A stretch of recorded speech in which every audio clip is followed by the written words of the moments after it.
An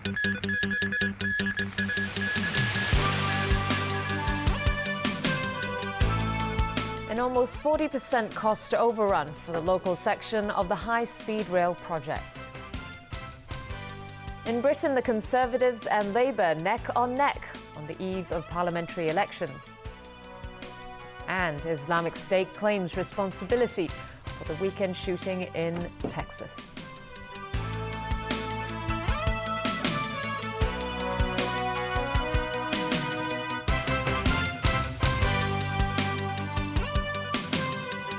Hello and a very good evening. The latest estimated cost for the local section of the Guangzhou-Shenzhen-Hong Kong Express Rail link has soared to $90 billion. That's a cost overrun of almost 40%. As Owen Fung reports, it's not clear who will pay for the additional cost. $25 billion. That's the estimated cost overrun since construction works of the local section of the high-speed rail project began in 2010. The MTR Corporation announced last July that the estimated cost had gone up from $65 billion to $71.5 billion. But reports today suggest that it could go up to $90 billion, a 38% increase from the initial estimate. The MTR Corporation is currently working on a revised budget, which will be submitted to the government in the second quarter of this year.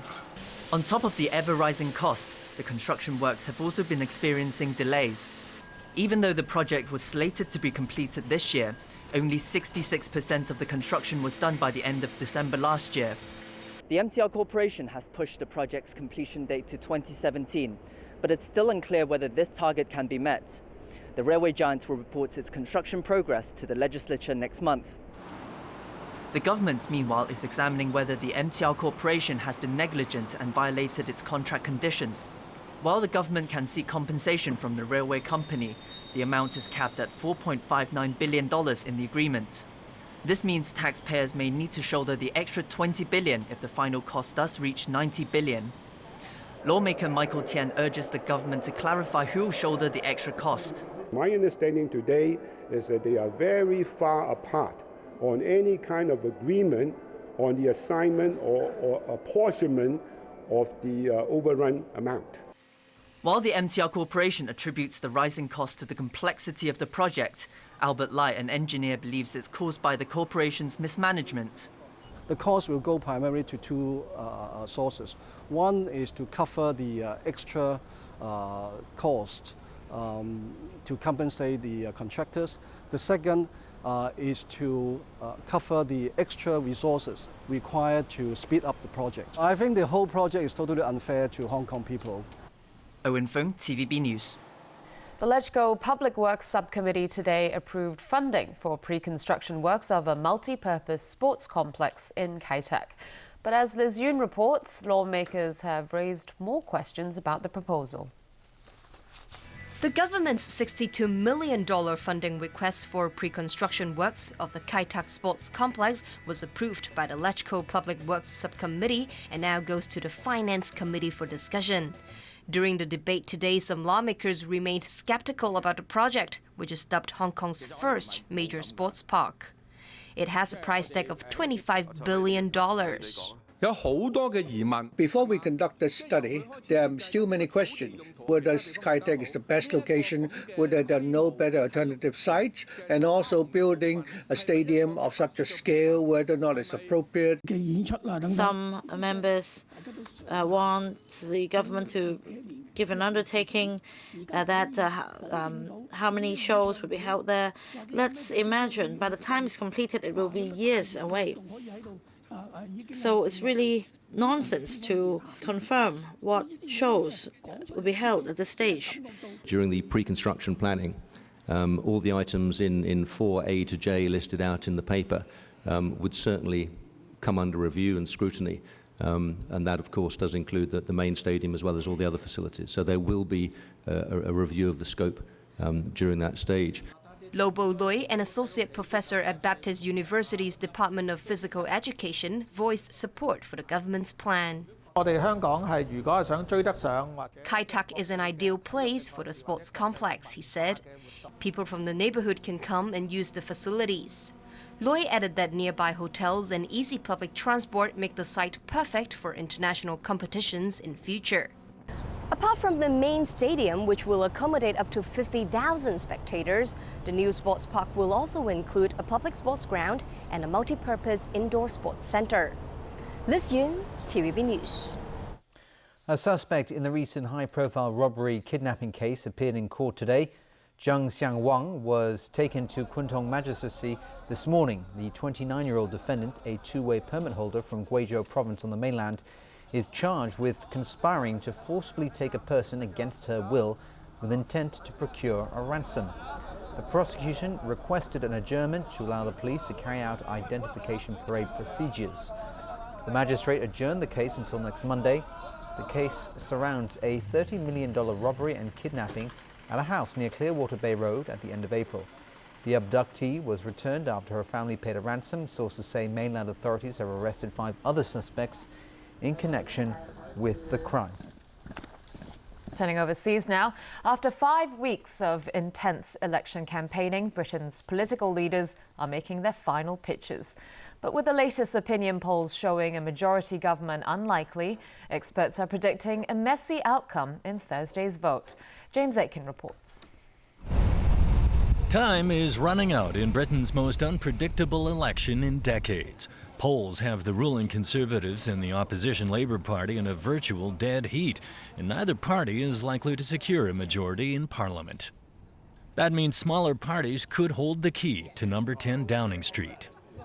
Post-election, we're going to see all the parties enter into negotiations, whether it's Labour or the Conservatives with their prospective partners, Liberal Democrats and the SNP. David Cameron will stay in Downing Street until a deal is done.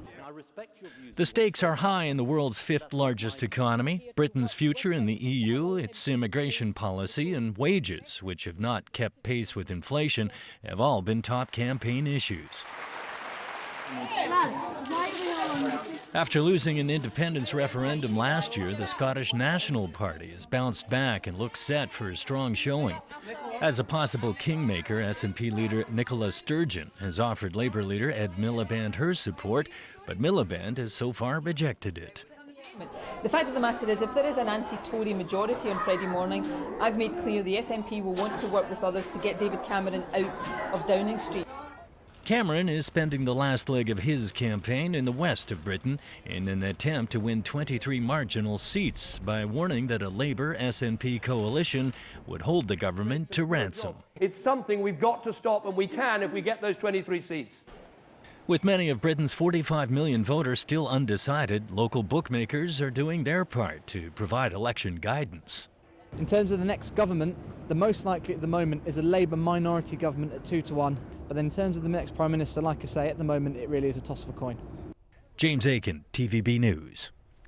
The Islamic State militant group has claimed responsibility for the weekend shooting at a Texas cartoon contest depicting the Prophet Muhammad.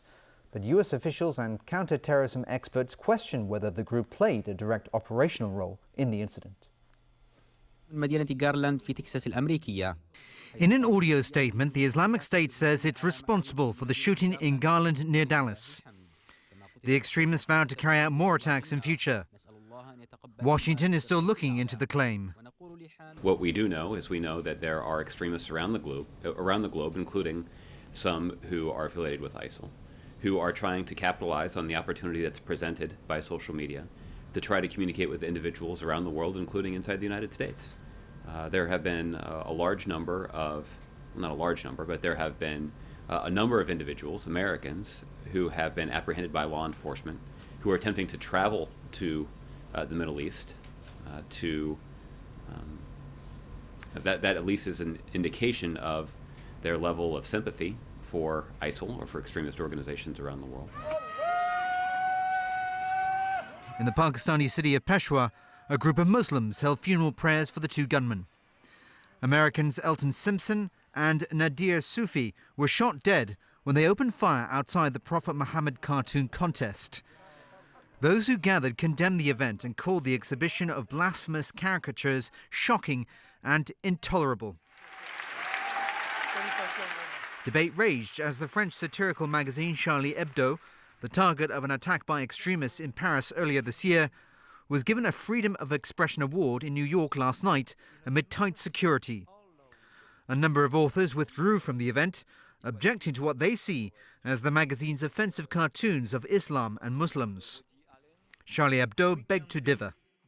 In France, as well as in many other democratic countries, blasphemy is not a crime or an offense. Religious ideas, symbols, practices, and leaders are no more than ideas, symbols, practices, and leaders.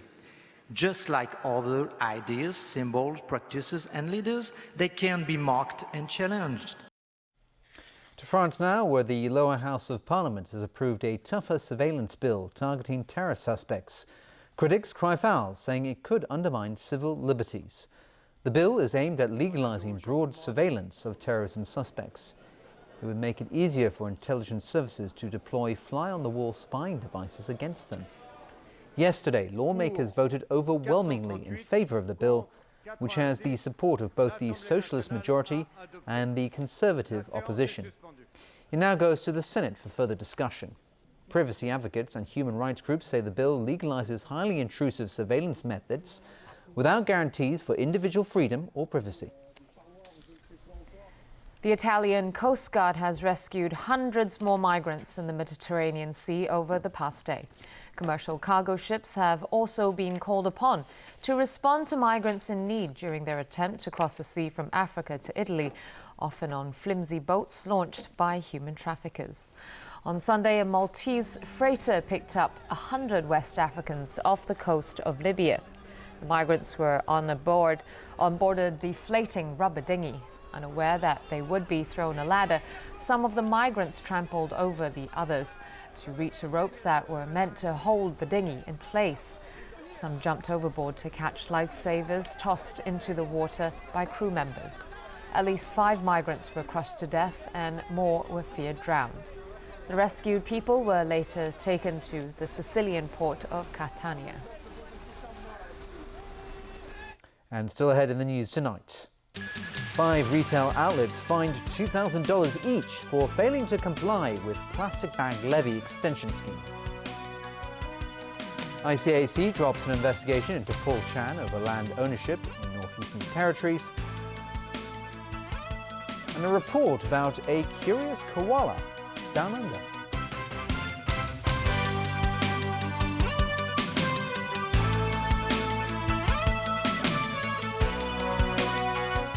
Can sun exposure lower blood pressure? If your blood pressure falls by 2 millimeters of mercury, your risk of having a stroke drops by 10%. Can reheating pasta make it healthier? Can a person with a damaged spine walk again? That's amazing. Thursday. Trust me, I'm a doctor at 9:30 on Pearl's Wellbeing. 希望咧可以將我哋嘅歡樂帶俾全世界嘅人啦。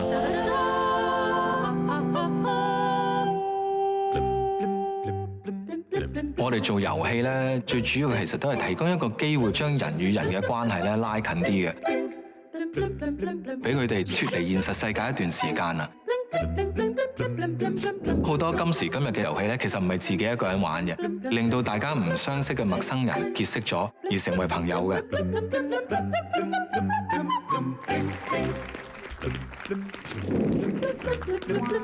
突然之間發覺，咦？點解銀行剩翻咁少錢啊？其實嗰陣時剩翻好似幾千蚊嘅咋，我哋睇翻嗰張台咧就係黐住埲牆嘅，擺幾張凳咧就對住埲牆咁就開始做嘢㗎啦。如果我哋一齊開會咧都係唔夠位㗎，咁我哋4個人咧通常咧就走去附近茶餐廳啊，坐低喺度傾。突然之間咧，部機死咗喎，冇曬用戶啲資料喎，真係冇曬喎，弊大件事。咁嗰陣時我哋咧，真係俾啲用戶咧鬧到傻咗。好啦，決定咗做咗先。最主要係因為我哋夠膽試。7年之後，我哋亦都可以將間公司咧可以發展到海外。老婆，你都點都會真係成日見㗎，即係我覺得一個好嘅生意拍檔咧，真係一個好朋友咁樣。你未必真係成日見嘅，你需要佢幫助嘅時候咧，佢又會出現喎。呢個關係咧，其實應該係最好嘅。Jerusalem. See whether the holiness means there's no scammers, or the fact there's lots of tourists means that there are. Where Connor uncovers an international plot. They're stealing their tourists. And you've been hacked.